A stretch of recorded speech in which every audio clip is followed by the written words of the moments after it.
Picture this. Total darkness, your fire is dying, and something is moving closer. No walls, no weapons, nothing between you and whatever's out there. Our ancestors faced this every night, and somehow, they made it. Our ancestors weren't born at the top. No claws, no fangs, no armor, no speed. The lion had jaws that could crush bone. The hyena could outrun exhaustion itself. The crocodile hadn't changed in millions of years because nothing needed to improve on perfect. And then there was us, soft skin, slow feet, nearly blind in the dark. Every animal needs water, and every predator knows it. The watering hole wasn't just where life gathered, it's where death waited. Crocodiles motionless as logs, big cats invisible in the grass, hyenas patient at the edge. For our ancestors, a walk to the water wasn't routine. It was a gamble. Not everyone came back. And yet somehow we didn't disappear. The question is, how? It didn't need to chase you. It just needed to wait. In the grass, by the water. Somewhere you had to pass. One rustle, 1 second, one leap, and it was over. The saber-tooth didn't hunt humans every day. It just needed to see an easy chance. A predator built for darkness, for silence, for the moment its prey never sees coming. And then light, heat, smoke.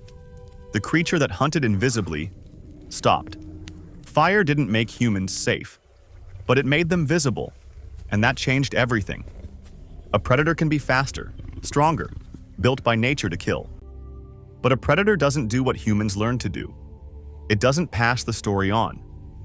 One ancestor saw a leopard at the water hole. If he survived, he could warn the others. Don't go there in the morning.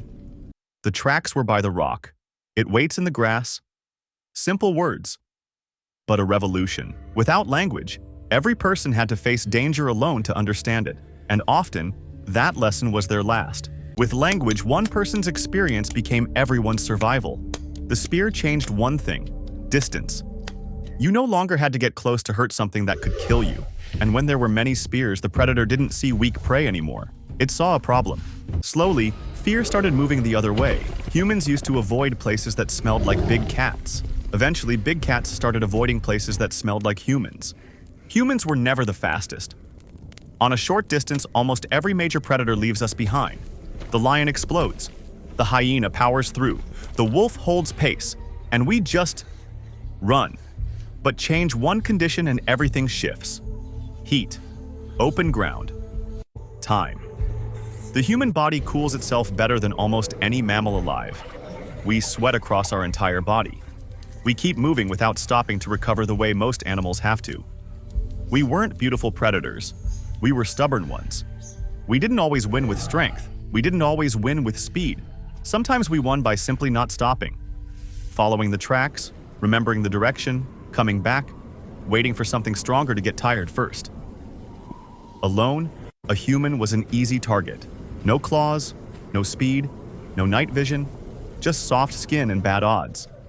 But in a group, something appeared that no predator had collective awareness. Someone was always watching. Someone was always listening. The fire never went fully unguarded, and the predator that came for one suddenly had to deal with all of them. And the predator that came for one suddenly had to deal with all of them. That's not prey, that's a trap. When the fear shifted, humans moved.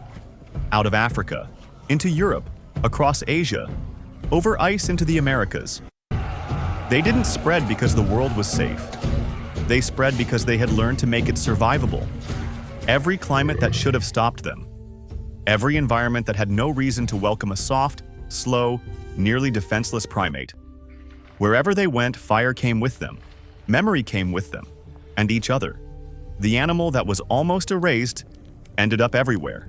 Humans learned to stand their ground against lions, hyenas, crocodiles, bears, fire, spears, numbers.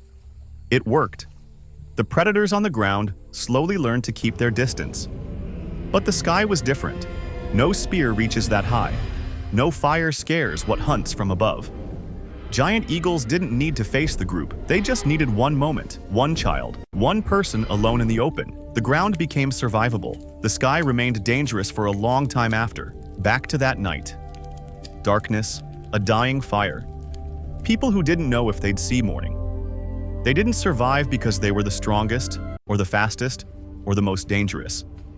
They survived because they stayed together, because they turned fear into memory, memory into knowledge, knowledge into tools, and tools into a force nature had never seen before. They were once prey, hunted, waited for at the water, their bones left in grass and caves. But slowly the predators stopped seeing easy food. They started seeing fire, numbers, spears, and if this story stayed with you, subscribe. Because the next chapter of human survival is just as brutal and just as remarkable.